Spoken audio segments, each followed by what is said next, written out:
ሰላም ሰላም ውድ ተመልካቾቻችን እንኳን ወደ ቻናላችን በሰላም ተመልሳችሁ መጣችሁ። በዛሬው ቪዲዮአችን ላይ ደግሞ የባትሪያችን እድሜ ለማራዘም ምን ማድረግ ይቻላል የሚለውን እንመለከታለን። ባትሪ እንግዲህ አሁን ዋጋው ተጨምሯል፣ ውድ ነው። ውድ ከሚባሉት የመኪና እቃ ክፍሎች መካከል አሁን ባትሪ ተመድቧል ማለት ነው። ባትሪ በደንብ የተያዘ ባትሪ ከ3 እስከ 5 ዓመት ሊያገለግል ይችላል። በደንብ ከተያዘ እና የአየር ንብረቱ በጣም አሪፍ ከሆነ እስከ 5 ዓመትም ሊያገለግላችሁ ይችላል። በደንብ ካልተያዘ ግን ባትሪው 3 ዓመትም ላይቆይ ይችላል እና ለዛ ነው አሁን በዚህ ቪዲዮ ላይ የባትሪ እድሜ እንዲረዝም ምን ማድረግ ይቻላል፣ መኪናችሁ ላይ ያለው ባትሪ ለረጅም ጊዜ እንዲያገለግላችሁ ምን ማድረግ ትችላላችሁ የሚለው ላይ ትኩረት የምናደርገው። በመጀመሪያ እስቲ የባትሪ እድሜ እንዲያጥር የሚያደርጉ ነገሮች ላይ ትኩረት እናደርግ። የባትሪያችንን እድሜ የሚያሳጥረው የመጀመሪያው ነገር ሙቀት ነው። ባትሪ ለከፍተኛ ሙቀት ከተጋለጠ እድሜው ያጥራል። ለምሳሌ ይሄኛው ባትሪ ለከፍተኛ ሙቀት ከተጋለጠ ኤሌክትሮላይቱ ይተናል፣ ተኖ ይወጣል።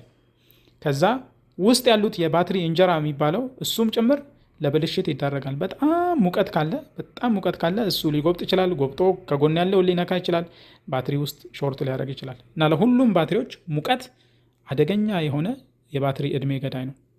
ሁለተኛው ነገር ደግሞ መኪናው ሲርገበገብ ከፍተኛ የሆነ መርገብገብ እና መንገጫገጭ የባትሪው እንጀራ እንዲረግፍ ያደርገዋል። ይህም ከፍተኛ ችግር የሚያመጣ ነው እና ሁለተኛው ባትሪ እድሜ የሚያሳጥረው ነገር መርገብገብ ነው። ባትሪው በቃ መኪናው በደንብ እየተርገበገበ የሚነዳ ከሆነ ለብዙ ጊዜ የሚርገበገብ ከሆነ እዚህ ውስጥ ያሉት እንጀራዎች መርገፍ ይጀምራሉ እና ረግፎ ከታች የሚጠራቀምበት ቦታ አለ። በእርግጥ ግን እነዛ ከታች ያሉት በጣም ከተከመሩ ሾርት ሊያደርጉት ይችላሉ። ሌላው ሶስተኛው ነገር መኪናችን ለረዥም ሰዓት አለመነዳት፣ ሁሌ ትንሽ ደቂቃ ብቻ የምንነዳው ከሆነ ባትሪያችን ሙሉ ቻርጅ ሳይደረግ ተመልሶ እንደገና እድሜው ሊያጠር ይችላል። ለምሳሌ 20 ደቂቃ እና ከዛ በታች ብቻ የምንነዳው ከሆነ ዲናሞ ይሄንን ባትሪ መልሶ ወደ ነበረበት ቻርጁን ሳይመልስ ደግመን ሞተር እናጠፋለን። ሞተር ስናስነሳ ብዙ ኤሌክትሪክ ነው ከባትሪ የሚወሰደው፣ ሞተሪኖ ትልቅ ጭነት ስለሆነ። ከዛ ያንን መልሶ ሳያስገባ ያንን መልሶ ሳይተካ መልሰን ሞተር የምናጠፋ ከሆነ ባትሪያችን እድሜው ያጥራል እና ብዙ ጊዜ አጭር መንገድ ብቻ የምንጓዝ ከሆነ የባትሪያችን እድሜ እንዲያጥር ሊያደርግብን ይችላል። ከዛ ሌላው ባትሪያችንን ለረዥም ጊዜ ቻርጅ ሳናረገው ዝም ብለን ጭነት ከጫን ነው ቻርጅ ሳይደረግ፣ ለምሳሌ ዲናሞ ተበላሽቶ ሊሆን ይችላል፣ ወይም ደግሞ ሞተር ሳናስነሳ ለረዥም ጊዜ መብራት አብርተን ሊሆን ይችላል። የሆነ ነገር አድርገን ብቻ ለረዥም ጊዜ ኤሌክትሪክ እንዲወሰድ ካደረግን ይሄ ባትሪ በኋላ ላይ እድሜው እንዲያጥር ያደርጋል። ለምንድን ነው? ባትሪ ቻርጅ ሲደረግና ዲስቻርጅ ሲደረግ ወዲያው ያጣውን መልሶ የሚተካ ከሆነ እድሜው ይረዝማል። ለረዥም ሰዓት ግን ኤሌክትሪክ ከውስጡ እየወጣ ሲሄድ እንጀራው እየደደረ ይመጣል። በኋላ ቻርጅ ለማድረግም አስቸጋሪ ሊሆን ይችላል። ሌላኛው የባትሪ እድሜን የሚያሳጥረው እዚህ የተርሚናሎቹ ጡቶች ላይ ያለው ቆሻሻ በደንብ ኤሌክትሪክ እንዳይታለፍ እንቅፋት የሚሆን ከሆነ ነው። እነዚህ ብዙ ጊዜ እንጀራ ሻጋታ ነገር ይሰራሉ። እንደዛ አይነት ቆሻሻ ሲኖር ሁሌ መጸዳት አለበት። እሱን ዝም ካልነው እድሜው እንዲያጥር ሊያደርግ ይችላል። ታዲያ አሁን ባትሪያችን እድሜው እንዲረዝም ምን እናደርግ? የመጀመሪያው ነገር ስትነዱ ረዥም ርቀት መንዳት፣ ቢያንስ ከ20 ደቂቃ በላይ መንዳት። በቃ ከ20 ደቂቃ በላይ የምንነዳ ከሆነ 30 ደቂቃ እንደዚህ ከዛ በላይ የምንነዳ ከሆነ ዲናሞ ቢያንስ ባትሪያችንን ወደ ነበረበት ለመመለስ ጊዜ ያገኛል። ሁሌ ግን ወዲያው ብርት ጥፍት የምናደርግ ከሆነ የባትሪያችን እድሜ ያጥራል። ስለዚህ ቢያንስ በሳምንት አንዴ ለረዥም ጊዜ፣ ለረዥም ሰዓት፣ ለረዥም ደቂቃ ዲናሞችን ባትሪውን ቻርጅ እያደረገ እንዲቆይ ማድረግ፣ ይሄ አንደኛው ዘዴ ነው። እንደዚህ የምናደርግ ከሆነ ለረጅም ጊዜ ሞተሩን አስነስተን የምንነዳው ከሆነ ባትሪያችን ወደ ነበረበት አቅም እንዲመለስ አጋጣሚ እንሰጠዋለን።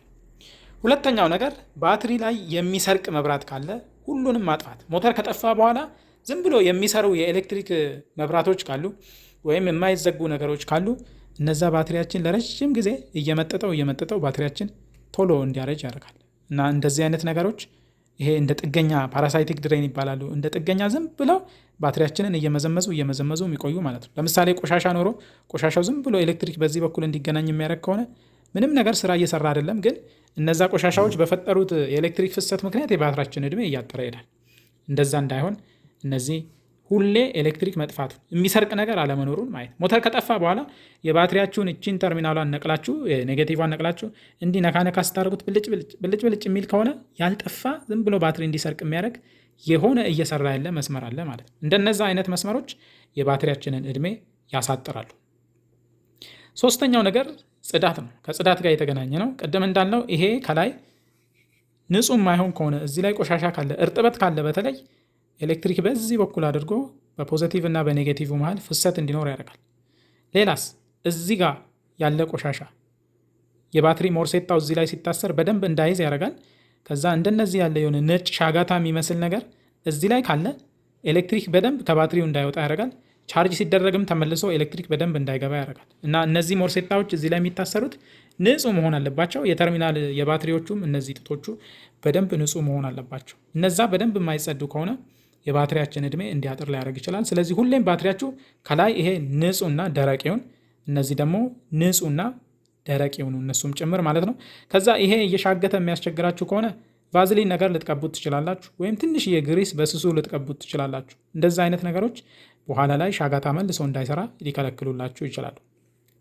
ሌላው አራተኛው ማድረግ የምንችለው ነገር ሞርሴታዎቹ በደንብ ጥብቅ ያሉ እንዲሆን። ሞርሴታ እዚህ ላይ የሚዋልል መሆን የለበትም። እዚህ ላይ የሚታሰረው ሞርሴታ የሚዋልል ከሆነ ይሄም የባትሪ እድሜን ያሳጥራል። ሌላው ደግሞ በጣም ትኩረት የሚያሻው ነገር ባትሪያችን መኪና ውስጥ በደንብ ታስሮ እንዳይነቃነቅ ተደርጎ መቀመጥ አለበት። ባትሪያችን መኪናው ሲሄድ ወዲያ ወዲህ የሚዋልል ከሆነ የሚርገበገብ ከሆነ የባትሪው እንጀራ ይረግፋል። ስለዚህ ባትሪያችሁ በደንብ ወደ ታች መታሰሩን እርግጠኛ ሁኑ። ይህንን ባትሪ ወደ ታች መኪናው ላይ የሚያስረው ክፍል በደንብ የሚሰራ መሆኑን እርግጠኛ ሁኑ። አለበለዚያ መኪናው ፍሬን ሲያዝ ባትሪ ወደኋላ፣ ነዳጅ ሲሰጥ ወደፊት፣ እንደዚህ ወዲያ ወዲህ የሚዋልል ከሆነ አሁንም ከባትሪ ውስጥ ያሉት የባትሪ እንጀራ እንዲረግፍ ሊያደርግ ይችላል። ባትሪያችንን ለረጅም ጊዜ የምናቆመው ከሆነ መኪናው ለረጅም ጊዜ ሳይሰራ የሚቆም ከሆነ ደግሞ አልፎ አልፎ ባትሪያችንን ቻርጅ ማድረጋችን በጣም አስፈላጊ ነው። ቻርጅ ሳይደረግ ለረጅም ጊዜ የተቀመጠ ባትሪ እየሞተ ነው የሚሄደው። ስለዚህ ባትሪያችሁን ለረጅም ጊዜ የምታስቀምጡ ከሆነ መኪናችሁን ሳይነዳ ለረጅም ጊዜ የምታስቀምጡት ከሆነ አለፍ አለፍ እያላችሁ ባትሪውን ቻርጅ ማድረግ እድሜው ለረጅም ጊዜ እንዲያገለግላችሁ ሊያደርግ ይችላል። ቅድም መግቢያችን ላይ እንዳነሳ ነው ሙቀት ለዚህ ለባትሪ እድሜ ማነስ በጣም ትልቅ አስተዋጽኦ ያደርጋል ብለናል። ሌላኛው ነገር እንግዲህ መኪናችሁን ስታቆሙ ሙቀት ያለው ቦታ ከማቆም ፀሐይ ላይ ከማቆም ይልቅ ጥላ ላይ ፈልጋችሁ ማቆም። ጥላ ላይ የምታቆሙ ከሆነ በተለይ በበጋ ከፍተኛ ሙቀት ባለ ሰዓት ጥላ ላይ የምታቆሙ ከሆነ አሁንም ባትሪያችሁ እድሜው እንዲረዝም ልታደርጉ ትችላላችሁ። እንደዚህ አይነት ክፍት ባትሪዎች ደግሞ ይሄ ኤሌክትሮላይቱ ከውስጥ ምን ላይ ነው ያለው የሚለው ተከፍቶ የሚታይ ከሆነ የባትሪያችሁ ሁኔታ ምን ላይ ነው የሚለውን በሆነ ጊዜ ይህንን ባትሪ ቤት ወስዳችሁ ማሳየት፣ እሱም እድሜው እንዲያድግ ያደርጋል። ውሃ ጎሎት ከሆነ እዚህ ጋር ምልክቶቹን ቅድም ተመልክተናል። ከፍተኛ መጠንና ዝቅተኛ መጠኑ ምን እንደሆነ የውሃ መጠኑን እያየን ሁሌ ውሃ መሙላታችን አስፈላጊ ነው። እንደነዚህ በማድረግ እንግዲያው የባትሪያችን እድሜ እንዲረዝም ማድረግ እንችላለን። ሎድ ቴስት የሚባል ቴስት አለ። በአመት አንዴ ደግሞ እሱን ማድረግ፣ ይሄ ምን ያህል ጭነት ተጭኖ ምን ያህል ኤሌክትሪክ ከረንት ማውጣት ይችላል የሚል ነው የሚነግረን። በተለይ ኮልድ ክራንኪንግ አምፒር የሚባል ቴስት አለ። በጣም ስንጫነው ምን ያህል ኤሌክትሪክ ይሄ ማውጣት ይችላል የሚለው ባትሪያችሁ ደህንነቱ ያለበትን ሁኔታ ይነግራቸዋል። እነዚህን በማድረግ ባትሪያችን ለረጅም ጊዜ እንዲያገለግል ማድረግ እንችላለን። ከዛ ባትሪያችን ሁሌ ከመሞቱ በፊት ምልክት ያሳየናል። ያው ባትሪያችን እንክብካቤ ሲፈልግ የሆነ ነገር ሲፈልግ ሁሌ ምልክት ያሳያል። ለምሳሌ መኪናችሁን ቁልፍ ስትመጡ ቀስ ብሎ ሞተሩ የሚዞር ከሆነ ባትሪው እንደደከመ የሚያሳይ ምልክት ነው። ወይም ደግሞ ባትሪያችሁን ቁልፍ ስትመጡ ሞተሪ ነው ቋህ ብቻ ብሎ ሞተሩን የማያዞር ከሆነ አሁንም ባትሪው ወይም እዚህ ባትሪ ጋር ያለው ሞርሴታ ይሄ ማገናኛው በደንብ ያላዘ ከሆነ ቋህ ብቻ የሚል ድምፅ ትሰማላችሁ። ሞተሪ ነው ግን ሞተሩን አያዞርላችሁ። ከዛ መብራታችሁ እየደበዘዘ ከመጣ የግንባር መብራት አብርታችሁ ስታዩት እየደበዘዘ የሚመጣ ከሆነ ይሄ ባትሪያችሁ እያረጀ እንዳለ የሚያሳይ ነው። ከዛ ይሄ ባትሪው እነዚህ መቆሸሽ ከመጠን በላይ በቃ እያረጁ ከመጡ ይሄም ባትሪያችሁን ለመጠገን ባትሪያችሁን ለመቀየር ጊዜው እየደረሰ እንደሆነ የሚያሳይ ነው። ከ3 ዓመት በላይ ያለ ባትሪ በሆነ በቅርብ ጊዜ ቶሎ ብለን ማየታችን የተገባ ነው። ከዛ ሌላው የሆነ የእንቁላል የበሰበሰ እንቁላል አይነት ነገር የሚሸታችሁ ከሆነ ከባትሪያችሁ ላይ ባትሪያችሁ ውስጥ ሾርት ያደረገ ነገር አለ፣ ኤሌክትሪክ እየሰረቀ ያለ ነገር አለ ማለት ነው። ወይም አሲድ እየተፋ ያለ ነገር የሆነ ቦታ ላይ ብቻ እንደዛ አይነት ነገር ሲኖር የሆነ እንቁላል የበሰበሰ እንቁላል አይነት ነገር ከሸተተ ባትሪያችሁ ውስጡ ላይ ብልሽት እንዳለው የሚያሳይ ነው። ከዛ ከባትሪ ጋር በተገናኘ ያው በርካታ የተለያዩ ነገሮች ሲነገሩ ሰምታችሁ ሊሆን ይችላል። የተሳሳቱትን እስኪ እናንሳ። ለምሳሌ መኪናችሁን አንዴ አስነስታችሁ ከነዳችሁ ዲናሞ ሙሉ ለሙሉ ባትሪውን ወደ ነበረበት ይመልሰዋል የሚል፣ ይሄ በፍጹም የማይሆን ነገር ነው። ዲናሞችን በደንብ ወደ ታች ጠልቆ ባትሪውን ቻርጅ ማድረግ አይችልም። እርግጥ ነው የባትሪ የቻርጂንግ የዲናሞ ሁኔታ ዲናሞ ባትሪውን ወደ ነበረበት ሙሉ ለሙሉ ባይመልስም ወደ ነበረበት ግን ያስጠጋዋል። ስለዚህ ባትሪያችን በሆነ ጊዜ ዲናሞ በደንብ እየሰራ ቻርጂንግ ሲስተሙ በደንብ እየሰራም የሆነ ጊዜ ላይ ባትሪያችን ባትሪ ቤት ሄዶ ቻርጅ መደረግ የግድ ያስፈልገዋል። ስለዚህ ዲናሞ ባትሪን 100% ቻርጅ አያደርገው። ከዛ ይልቅ ቻርጀር ቤት እንወስደውና ለረዥም ሰዓት በተለይ በትንሽ ከረንት ለረዥም ሰዓት ቻርጅ የሚደረግ ከሆነ ባትሪያችን ወደ ነበረበት የመመለስ አጋጣሚው ሰፊ ይሆናል። ሌላስ ባትሪያችን ሲደክም ጃምፐር ተጠቅመን መኪናችንን እናስነሳለን። ሌላ ባትሪ አምጥተን ከሌላ መኪና ላይ ጃምፐር አድርገን እናስነሳለን። እሱ የባትሪውን ችግር አይፈታው። ሞተሩን ያኔ ያስነሳው ይሆናል፣ የባትሪው ችግር ግን እንደነበረ ነው የሚቀጥለው እና ጃምፕ ስታርት ማድረግ የመኪናውን ባትሪ ችግር አይፈታው። ባትሪያችሁ የደከመበትን የመጀመሪያውን ምክንያት አያስተካክለው። ይህም አንድ ሁሌ ልናስበው የሚገባ ነገር ነው። ከዛ ከሙቀት ጋር በተያያዘ ከቅዝቃዜ ጋር በተያያዘ በርካታ የሚባሉ ነገሮች አሉ። እነሱንም ጭምር ማጥራታችን አስፈላጊ ነው። ቀዝቃዛ ሲሆን የባትሪያችን የሚያወጣው የከረንት አቅሙ ይቀንሳል። ሙቀት ሲሆን ደግሞ የባትሪያችን ዕድሜ ያጥራል።